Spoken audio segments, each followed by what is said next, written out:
Head out to our Seattle bureau now, where Dan Springer is standing by with details of an earthquake early warning system. Dan, the Japanese apparently have one, and it sent some messages out to residents there. We don't have them, or we do, or we should?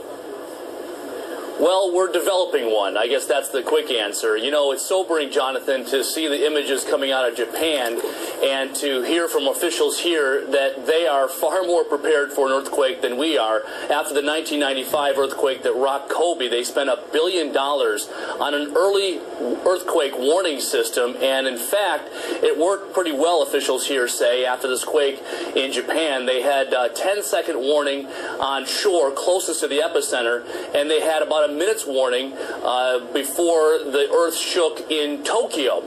So they're working on a system just like that here in the United States. They haven't got it perfected just yet, but the quake in Japan was the biggest test to date for that early warning system, and as I said, officials here say it worked. The system saved lives, and that there were also probably places where it saved money. The way it works is these seismometers are planted all along the fault lines, and in the United States we've already developed the technology just like they have in Japan, and they've placed about 400 of these high technology seismometers along active fault lines, but we're not quite there yet, Jonathan. How much money is currently in the budget for these kind of early warning systems?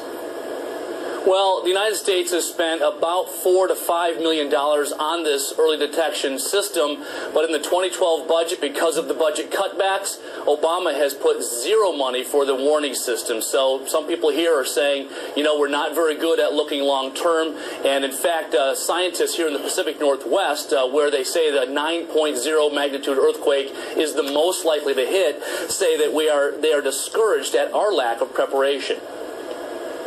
We're not good at dealing with long-term problems, and earthquakes are one of those. I mean, it may be one every 100 years that we have a big earthquake, so there's not like this generation is getting hit frequently enough that it's going to go up on their radar.